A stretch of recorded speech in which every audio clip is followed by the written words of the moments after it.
Hi, Mark. My name is Doris. My student number is S04411031. I'm the freshman. The video title is Purdy, Living Beyond Limits. If your life were a book and you were the author, how would you want your story to go? That's the question that changed my life forever. Growing up in the hot Las Vegas desert, all I wanted was to be free. I would daydream about traveling the world, living in a place where it snowed, and I would picture all of the stories that I would go on to tell. At the age of 19, the day after I graduated high school, I moved to a place where it snowed and I became a massage therapist. With this job, all I needed were my hands and my massage table by my side, and I could go anywhere. For the first time in my life, I felt free, independent, and completely in control of my life. That is, until my life took a detour. I went home from work early one day with what I thought was the flu, and less than 24 hours later, I was in the hospital on life support with less than a 2% chance of living. It wasn't until days later, as I lay in a coma, that the doctors diagnosed me with bacterial meningitis, a vaccine-preventable blood infection. Over the course of 2.5 months, I lost my spleen, my kidneys, the hearing in my left ear, and both of my legs below the knee. When my parents wheeled me out of the hospital, I felt like I had been pieced back together like a patchwork doll. I thought the worst was over until weeks later when I saw my new legs for the first time. The calves were bulky blocks of metal with parts bolted together for the ankles, and a yellow rubber foot with a red rubber line from the toe to the ankle to look like a van. I didn't know what to expect, but I wasn't expecting that. With my mom by my side and tears streaming down our faces, I strapped on these drunken legs and I stood up. They were so painful and so confining that all I could think was, how am I ever going to travel the world in these things? How was I ever going to live the life full of adventure and stories as I always wanted? And how was I going to snowboard again? That day, I went home, I crawled into bed, and this is what my life looked like for the next few months. Me passed out, escaping from reality with my legs resting by my side.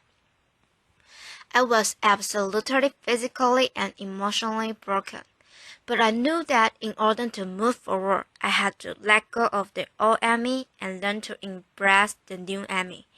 And that is when it dawned on me that I didn't have to be 5'5" anymore. I could be as tall as I wanted. Laughter, applause, or as short as I wanted depending on who I was dating. Laughter. And if I snowboard again, my feet aren't going to get cold. Laughter. And best of all, I thought, I can make my feet the size of all the shoes that are on the sales rack. Laughter. And I did, so there were benefits here. It was this moment that I asked myself that life-defining question. If my life were a book and I were the author, how would I want the story to go? And I began to daydream. I daydreamed like I did as a little girl, and I imagined myself walking gracefully, helping other people through my journey and snowboarding again. And I didn't just see myself carving down a mountain of powder. I could actually feel it. I could feel the wine against my face and the beat of my racing heart as if it were happening in that very moment. And that is when a new chapter in my life began. 4 months later, I was back up on a snowboard. Although things didn't go quite as expected, my knees and my ankles wouldn't bend, and at one point I traumatized all the skier on the chair lift when I fell and my legs still attached to my snowboard. laughter. When flying down the mountain and I was on top of the mountain still, I was so shocked. I was just as shocked as everybody else, and I was so discouraged. But I knew that if I could find the right pair of feet, that I would be able to do this again. And this is when I learned that our borders and our obstacles can only do two things. One, stop us in our tracks, or two, force us to get creative. I did a year of research, still couldn't figure out what kind of legs to use, couldn't find any resources that could help me. So I decided to make a pair myself, my leg maker, and I put random parts together, and we made a pair of feet that I could snowboard in. As you can see, rusty bolts, rubber wood, and neon pink dog tape. And yes, I can change my toenail polish. It was these legs and the best 21st birthday gift I could ever receive. A new kidney from my dad that allowed me to follow my dreams again. I started snowboarding, then I went back to work, then I went back to school.